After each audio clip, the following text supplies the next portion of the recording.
कहानी की शुरुआत में पति पत्नी ने देखा कि पड़ोसी जल्दबाजी में घर छोड़कर भाग रहे हैं। जब दोनों मदद के लिए आगे बढ़े तो पड़ोसी उन्हें देखकर डर गए। बाहर सड़क पर सब के सब जान बचाकर तेजी से भागने लगे। निक को कुछ समझ नहीं आया, पर उसने परिवार के साथ वहां से निकलने का फैसला किया। लेकिन रास्ते में उन्होंने देखा कि वही पड़ोसी अब बेहद तेजी से वापस लौट रहे हैं। हालात बिगड़ते देख निक का परिवार बेचैन हो उठा। ट्रैफिक में फंसने पर उन्हें पता चला कि बाहर जाने का इकलौता रास्ता सेना ने बंद कर दिया है। हेलीकॉप्टर लोगों को हटा रहे थे और रेडियो पर घर लौटने की अपील हो रही थी। तभी कुछ लोग गाड़ियां मोड़ने लगे, लेकिन निक का परिवार हैरान था। उन्हें नहीं पता था कि शहर में एक खतरनाक वायरस फैल चुका है, जिससे लोग एक बेहद ताकतवर और खूंखार ज़ॉम्बी में बदलते जा रहे हैं। जब निक इसी उलझन में था, तभी एक पत्थर उनकी कार के बोनट पर गिरा। ऊपर देखने पर चट्टान की चोटी पर धूल उड़ रही थी। तभी जोरदार आवाज के साथ दो लड़ाकू विमान अचानक ऊपर से गरजते हुए निकले और सीधे उस छोटे शहर की ओर बढ़ गए जहां वे पहले रहते थे। इसी बीच जब सब लोग कुछ समझ ही नहीं पा रहे थे, तभी विमानों ने अचानक उनके घरों पर बम गिराने शुरू कर दिए और पूरे शहर पर बमबारी कर दी। ये नजारा देखकर सभी लोग घबरा गए। अगर वे अभी अभी दी गई अपील मानकर घर लौट गए होते तो अंजाम सिर्फ उनकी मौत होती। पल भर में उस शहर के ऊपर घना धुआं उठने लगा। वहां अब कोई भी जिंदा नहीं बचा था। और भी डरावनी बात यह थी कि दोनों विमान अपना मिशन पूरा करने के बाद अचानक दिशा बदलकर उनकी ओर बढ़ रहे थे। अब सबको एहसास हुआ कि सेना का इरादा उन सबको मार डालने का है। घबराहट में वे कुछ सोच नहीं पा रहे थे और न वहां रुके रहने की हिम्मत थी, इसलिए सब घबराकर छिपने भागे। क्लेयर ने पहाड़ी पर पानी का टावर देखा। उसे एक आइडिया आया और वह परिवार के साथ पहाड़ी की ओर भागी। तभी विमान ने दोबारा बमबारी की। जहां वे खड़े थे वह जगह धधक उठी और उनकी बेटी जोए धमाके से गिर गई। सेना की बेरहमी देख वे वहां रुकने की हिम्मत न कर सके और जान बचाने के लिए पहाड़ी स्कूल की ओर भागे। वहां एक पुराना बंकर था। उन्हें नहीं पता था कि यह धमाका झेल पाएगा या नहीं, पर यही आखिरी उम्मीद थी। विमान करीब आते ही निक जंजीर तोड़कर सबसे पहले अंदर घुस गया। जैसे ही दरवाजा बंद होने वाला था, ठीक उसी आखिरी सेकंड में ऊपर से जोरदार धमाके की आवाज आई। निक की फैमिली को अभी भी पता नहीं था कि सरकार उनके साथ ऐसा क्यों कर रही है। तमाम कोशिशों के बावजूद वे समझ नहीं पाए, इसलिए उन्हें यहीं रुकना पड़ा। गनीमत थी कि बंकर में काफी एक्सपायरी खाना था, जो पूरे परिवार के लिए काफी था। इसलिए उन्होंने जंजीर से दरवाजे को अच्छी तरह बंद कर दिया और बाहर से अब कोई उम्मीद नहीं रखी। मगर जमीन के नीचे की जिंदगी बहुत मुश्किल थी। उन्हें रोज वही डिब्बा बंद खाना खाना पड़ता, जो गंदा दिखता था, और कुएं का गंदा पानी पीना पड़ता। खाली वक्त में उन्हें ताश या लुका छिपी खेलकर टाइम पास करना पड़ता था। इस सिचुएशन ने उन्हें महसूस कराया जैसे दुनिया का अंत हो गया हो। लगभग 5 महीने बीत जाने के बाद जोई का सब्र टूट गया। उसने पिता से पूछा कि उन्हें यहाँ कब तक रहना होगा। निक के पास जवाब नहीं था। वह बस दिलासा देता कि वायरस खत्म होने और सब ठीक होने पर ही वे बाहर निकल पाएंगे। पर यह इंतजार 300 दिनों से भी ज्यादा चला। जोई ने कई बार वेंटिलेशन के छेद से बाहर देखा, पर हर बार वही तबाही दिखती, जले हुए घर और सूखी टहनियां। जीवन का कहीं नामो निशान नहीं था। फिर भी जोई ने उम्मीद नहीं छोड़ी। मम्मी पापा के सोते ही वह चुपचाप सीढ़ियां चढ़कर जोर से जंजीर खींचने लगी ताकि हैच खोलकर बाहर निकल जाए। लेकिन उस समय किसी ने भी यह बिल्कुल नहीं सोचा था कि उनकी नन्ही बेटी द्वारा अनजाने में पैदा की गई वह तेज आवाज उनके लिए बहुत बड़ी और भयानक मुसीबत लाने वाली है। जैसे ही जोई बंकर का गेट खोलने लगी, तभी सही समय पर उसके मम्मी पापा वहां आ गए और जोई को रोक दिया, जिससे तीनों की जान बच गई। लेकिन जैसे ही जोई ने खाने के लिए एक टीन का डिब्बा खोला तो वह अंदर से खाली निकला। क्लेयर ने तुरंत बाकी बचे डिब्बों की जांच की। सारे डिब्बे अब पूरी तरह खाली थे। ऊपर के छेदों से साफ था कि चूहे खाना चुरा ले गए हैं। वे तीनों समझ गए कि चूहे वेंटिलेशन के जरिए अंदर बाहर जा रहे हैं। क्लेयर ने बेटी को दिलासा दिया कि पापा कल ऊपर जाकर खाना ढूंढ लाएंगे। तभी बेटी का ध्यान पीछे से आती आवाज पर गया। भूखे चूहे फिर अंदर घुस आए थे। यह देखकर निक ने तुरंत अपना चाकू निकाल लिया। ऐसा लग रहा था जैसे वह चूहे के टुकड़े टुकड़े कर देना चाहता हो। वह झुककर धीरे धीरे आगे बढ़ा। माँ बेटी दोनों ने सांस रोक ली और माहौल अचानक बेहद खतरनाक हो गया। निक ने पूरी ताकत से वार किया, लेकिन वह चूक गया। छोटा चूहा मेज पर कूदकर पागलों की तरह भागने लगा। निक ने पलटकर फिर से जोरदार वार किया, लेकिन निशाना फिर भी चूक गया। जैसे ही चूहा माँ बेटी के पैरों के पास से निकलकर बिल में घुसने वाला था, तभी अचानक क्लेयर ने बेरहमी से उस पर हमला कर दिया। निक ने पहली बार अपनी पत्नी को ऐसा करते देखा था, पर वह समझ गया कि हालात इंसान को बदल देते हैं। लेकिन अभी वे संभले भी नहीं थे कि जलने की गंध आई। क्लेयर ने देखा कि चूहा भागते समय लैंप गिरा गया था, जो अब आग पकड़ चुका था। निक उसे बुझाने बढ़ा, पर गर्म लैंप से उसका हाथ जल गया। टेम्परेचर और प्रेशर बढ़ने से लैंप फट गया और जलता तेल बिखर गया। देखते ही देखते पूरी मेज आग की चपेट में आ गई। क्लेयर ने पर्दा फाड़कर आग बुझाने की कोशिश की। वहीं निक ने कुएं से आधी बाल्टी पीने का पानी निकालकर आग पर डाल दिया। पति पत्नी दोनों ने मिलकर आखिरकार आग पर काबू पा लिया, लेकिन घना धुआं वेंटिलेशन से बाहर निकल गया। इससे उनका ठिकाना उजागर हो सकता था। इसलिए पूरा परिवार चुपचाप प्रार्थना करने लगा कि कहीं अंधेरी रात में उन राक्षस जैसे दिखने वाले झोंबियों को यह धुआं न दिखा हो। सभी ने डर के साए में पूरी रात काटी। अगली सुबह निक ने और भी डरावनी बात देखी। आईने पर धुएं की मोटी परत जम गई थी। इसका मतलब था कि धुआं बाहर निकलने के साथ साथ वेंटिलेशन के आसपास भी काली परत जमा कर गया था। ज़ॉम्बियों की नजर से बचने के लिए पति पत्नी ने बाहर सफाई का जोखिम भरा फैसला लिया। उन्होंने जंजीरें खोलकर सुना कि बाहर कोई हलचल नहीं थी। तभी दोनों ने हैच खोला। जोई बेस में अकेली रह गई। काफी देर तक दोनों वापस नहीं लौटे। जोई स्टूल पर चढ़कर पेरिस्कोप से बाहर देखने लगी। उसके माता पिता सुरंग का एंट्री गेट छुपा रहे थे। तभी दूर जंगल में एक काली परछाई दिखाई दी। जोई जोर से चिल्लाई, पर दूरी के कारण वे सुन न सके। घबराकर वह डर भूल गई और सीढ़ियां चढ़ते हुए गेट खोलकर बाहर निकल आई। लेकिन बाहर एकदम सन्नाटा था। उसके मम्मी पापा का कोई नामो निशान नहीं था।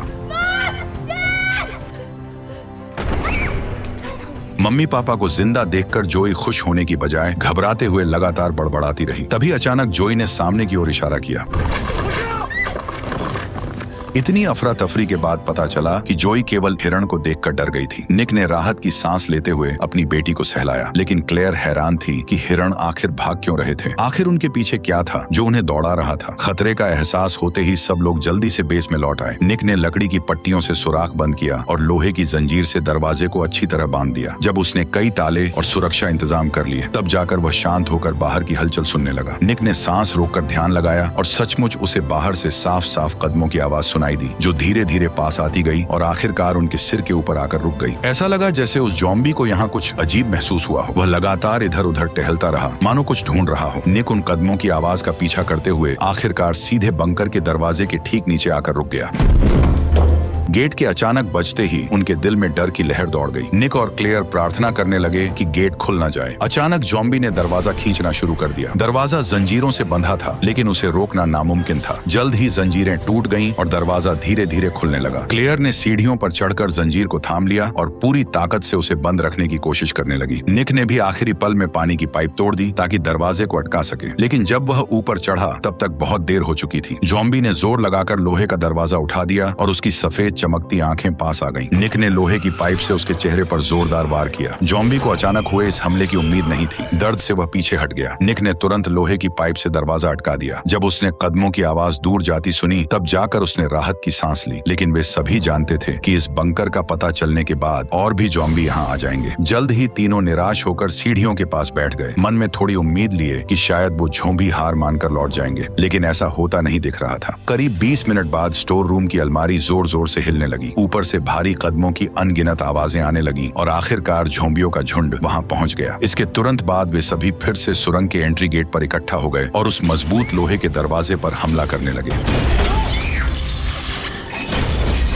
जैसे ही लोहे का दरवाजा गिरा, अंधेरी सुरंग के गेट पर अनगिनत आंखें चमकने लगी। डरकर निक अपनी पत्नी और बेटी के साथ स्टोर रूम में जाकर छिप गया। ज़ॉम्बियों को रोकने के लिए उसने पर्दों में आग लगा दी और दोनों ने अलमारी से दरवाजा बंद कर दिया, पर वे उन्हें ज्यादा देर तक नहीं रोक सकते थे। अब पीछे हटने का कोई रास्ता नहीं था। तभी जो ने देखा कि वेंटिलेशन शाफ्ट ऊपर तक जाता है। निक मेज पर चढ़ गया और डंडे से ऊपर लगी लकड़ी की पट्टी को तोड़कर खोल दिया। फिर उसने अपनी पत्नी को उठाकर ऊपर चढ़ा दिया। किस्मत से सभी ज़ॉम्बी एंट्री गेट से बंकर में घुस गए थे। अब ऊपर कोई नहीं था। यही भागने का सबसे अच्छा मौका था। इसके बाद उसने मुड़कर अपनी बेटी को भी बाहर निकाल लिया। अब बंकर में सिर्फ निक बचा था। बाहर ज़ॉम्बी घात लगाए हुए थे। बिना रुके उसने वेंटिलेशन शाफ्ट से निकलने की कोशिश की, पर छेद छोटा होने के कारण उसके कंधे फंस गए और वह बाहर नहीं निकल पाया। चाहे क्लेयर पूरी ताकत से उसे खींचती रही, पर वह जरा भी नहीं हिला। निक समझ गया कि उसका शरीर इससे बाहर नहीं निकल सकता। देखते ही देखते ज़ॉम्बी अंदर घुसने की कोशिश करने लगे। तभी निक ने न चाहते हुए भी दांत भींचकर अपनी ही बांह तोड़ डाली। क्लेयर ने यह देखकर एक पल भी देर नहीं की। अपनी पूरी ताकत लगाकर उसने निक को बाहर खींचा और छोटी बेटी भी जल्दी से मदद करने आ गई। जैसे ही निक बंकर से बाहर निकलने वाला था, एक ज़ॉम्बी आखिरकार आग की दीवार पार कर गया और एक कदम आगे बढ़कर उसने निक के पैर को पकड़ लिया। बचने की कोई उम्मीद न देख निक ने आखिरी पल में अपनी पत्नी और बेटी से जल्दी भागने को कहा और फिर उसे बेरहमी से नीचे खींच लिया गया। क्लेयर रोते हुए बंकर की ओर झुकी। नीचे से भयानक लड़ाई की आवाजें आ रही थी और फिर उसके पति की दर्द भरी चीख भी सुनाई दी। वह समझ गई कि निक के साथ कुछ बुरा हो चुका है। अब वह दुख में रो भी नहीं सकती थी। वह बस अपनी बेटी को लेकर तुरंत दूर भाग गई। लेकिन भागते हुए उसे कुछ अजीब लगा, क्योंकि जहां पहले कभी हाईवे था, अब वहां कबाड़ और ऊंची दीवारें ही बची थी। माँ बेटी के पास भागने का कोई रास्ता नहीं था। तभी आसमान में उड़ते हेलीकॉप्टर की सर्च लाइट उन पर पड़ी और वे बुरी तरह फंस गए। क्लेयर अपनी बच्ची को लेकर फिर से अंधेरे में छिपना चाहती थी, लेकिन अचानक एक बड़ा जाल उड़ता हुआ आया और दोनों को जकड़ लिया। इसी दौरान चमकती आंखों वाले कुछ काले साए धीरे धीरे पास आने लगे। तभी दोनों को पता चला कि ये लोग ज़ॉम्बी नहीं, बल्कि पूरी तरह से हथियारबंद सैनिकों की एक टीम है, लेकिन चाहे वे कोई भी हों, पर वे उन दोनों को छोड़ने वाले नहीं थे। क्लेयर ने उनसे अपनी बच्ची को छोड़ देने की गुहार लगाई, लेकिन सैनिकों ने बिल्कुल भी नरमी नहीं दिखाई। उन्होंने एक बड़ा उपकरण निकालकर दोनों की गर्दन में चुभो दिया। जैसे ही काला खून कंटेनर में भर गया, तुरंत पता चल गया कि दोनों वायरस से संक्रमित हैं और सैनिकों ने उन्हें मारने के लिए अपनी बंदूकें तान दी। असल में शुरू से ही शहर के लोग वायरस से संक्रमित हो चुके थे। ये वायरस बिना रंग और गंध का था और हवा के जरिए फैल रहा था, इसलिए बहुत से लोग संक्रमित हो गए, लेकिन उन्हें खुद पता भी नहीं चला। केवल निक का परिवार अपनी जान बचाकर बंकर में छिपा रहा, लेकिन उनके बाहर निकलते ही सैनिकों को सबसे दर्दनाक तरीका अपनाना पड़ा। उन्होंने दोनों को मारने का फैसला किया। तभी अचानक एक सैनिक की गर्दन से खून बहने लगा। निक सही समय पर वहां पहुंच गया था। उसके चेहरे पर नसें उभरी थीं और आंखें लाल थीं। वह ज़ॉम्बी जैसा लग रहा था। बदलाव के बाद उसकी ताकत और रफ्तार बढ़ चुकी थी। उसने आसानी से 2 सैनिकों को मार गिराया। उसकी रफ्तार इतनी तेज थी कि कोई उसके सामने टिक नहीं पाया। तभी बाकी सैनिकों ने समय रहते गोली चलानी शुरू कर दी और निक वहीं मारा गया। जब सैनिकों को विश्वास हो गया कि निक मर चुका है, तो वे बाकी बची माँ बेटी की ओर बढ़ने लगे, लेकिन तभी उन्होंने देखा कि दोनों जाल काटकर भाग चुकी हैं। टीम लीडर ने आदेश दिया कि जल्द से जल्द दोनों संक्रमितों को पकड़ो। जोई पुरानी कार में छिपी थी। आहट सुनते ही वह नीचे छिप गई। तभी क्लेयर ने तेज चाल से पलटवार किया और निक की तरह कई सैनिकों को खत्म कर दिया, लेकिन वह कितनी भी ताकतवर हो, पर गोलियों के आगे नहीं टिक पाई और आखिर में बोनट पर गिर पड़ी। कार में छिपी जोई ने यह सब देख लिया और रोते हुए अचानक उसके शरीर में भी बदलाव होने लगा। जैसे ही एक सैनिक क्लेयर को मारने बढ़ा, जोए ने उसे जमीन पर गिराकर मुक्कों से मारना शुरू कर दिया। वह आदमी मरने ही वाला था, तभी घायल क्लेयर ने उसे रोक लिया। वह नहीं चाहती थी कि उसकी बेटी के हाथ खून से रंगे या वह कातिल बने, लेकिन तभी अचानक उसने क्लेयर पर ही हमला कर दिया। किस्मत से जोए फिर से अपने असली रूप में आ गई, लेकिन वह सैनिक इतना खुशकिस्मत नहीं था। उसकी शील्ड टूटने के बाद वह भी अनजाने में वायरस से संक्रमित हो गया। अब उसका अंजाम भी बाकी लोगों जैसा ही होने वाला था। जैसे जैसे उनकी तलाश में निकला हेलीकॉप्टर करीब आता गया, क्लेयर मजबूरी में अपनी बेटी को लेकर भागने लगी। कचरे का ढेर पार कर उन्हें एक सीक्रेट बंकर दिखा। बचने के लिए दोनों अंदर गहराई में बढ़ी। चारों ओर घना अंधेरा था और सिर्फ लाइटर का सहारा था। तभी अचानक क्लेयर को तेज रोशनी दिखाई दी और उन्हें पड़ोसी का बच्चा मार्को मिला। वह दोनों को साथ लेकर आगे बढ़ा और आखिरकार एक मोड़ पर आकर रुक गया। मार्को को मैनहोल का ढक्कन उठाते देख क्लेयर समझ नहीं पाई कि वह क्या कर रहा है। अगले ही पल कई जाने पहचाने लोग उनके सामने आ गए। असल में यहाँ और भी कई बचे हुए लोग छिपे हुए थे। जिंदा रहने के लिए इन लोगों को चूहों की तरह अंधेरे में रहना पड़ रहा था। तभी क्लेयर ने बिना एक पल गंवाए बंकर का गेट बंद कर दिया और इलाज मिलने तक वहीं छिपी रही।